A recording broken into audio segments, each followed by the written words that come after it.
we're going to take a look at something somewhat similar to a message box, and that is called a response box. And you don't use app.alert for this one, but it works in a similar manner to app.alert.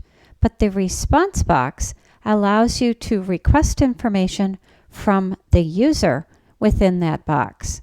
A message box simply pops up a message and the user either clicks OK or, based on how you have the buttons set up, does something, or your code does something based on what the user does. So a response box is a little bit different. We'll start with a very basic version of this. So I'm going to go out here, double click my response button, and I'm going to add a JavaScript. Now, this is actually another method of the app object.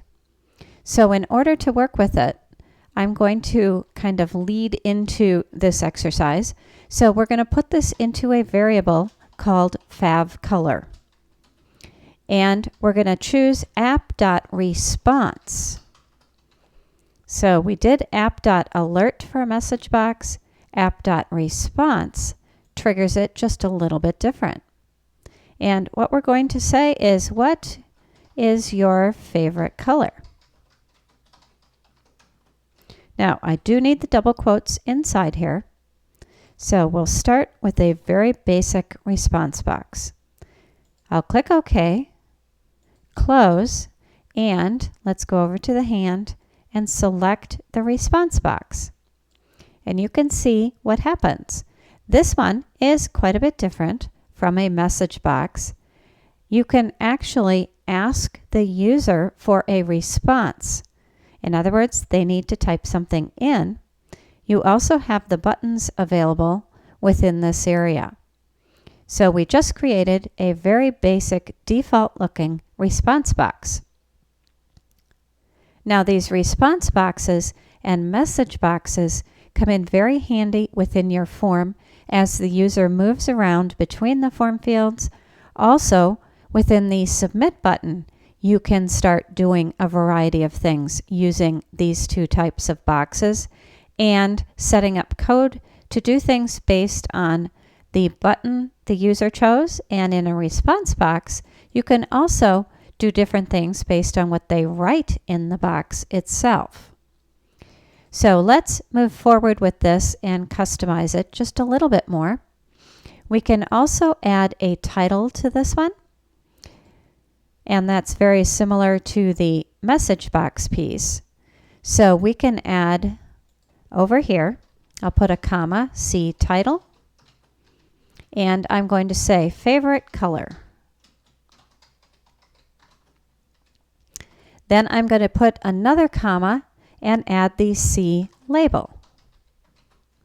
And the label is going to be color. Now, because I'm using these properties and values with a colon in between, I do need to add the curly brackets. So I'll go ahead and add those right here. There we are. So let's see what happens when we do this. So I'll click OK, and as you can see, if I use the curly brackets, then the program is actually looking for something such as this for every piece of it, and I don't have that right here. So what I want to do is plug that in as well. Now, within a response box, what we put inside here is C question. Question. Whoops, there we go. So C question, C title, and C label. Let's take a look at what happens.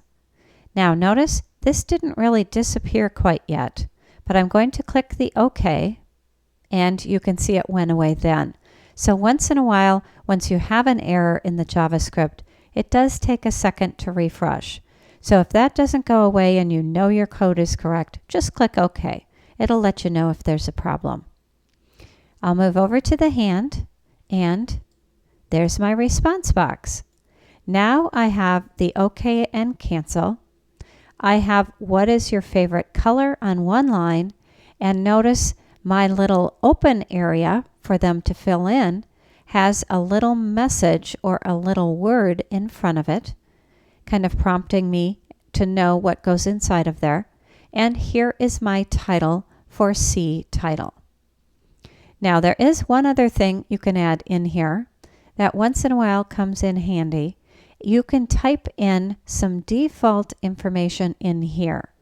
And if you want that, that is known as C default, lowercase c, uppercase D.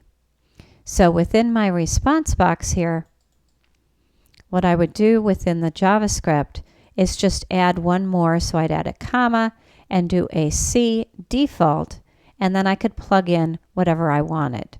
Just make sure that one is inside the curly brackets as well. But that is a response box, and the idea behind a response box is based on what the user writes in or the buttons they click. We can do some coding. So what I can do within this area is take this value that they type in here, and I can use it in another location. So I'll cancel out of that. And what if I want to put the value of whatever they write in there into another message box? We can take a look at that. So let's open this up and we'll go back to the JavaScript. Whoops.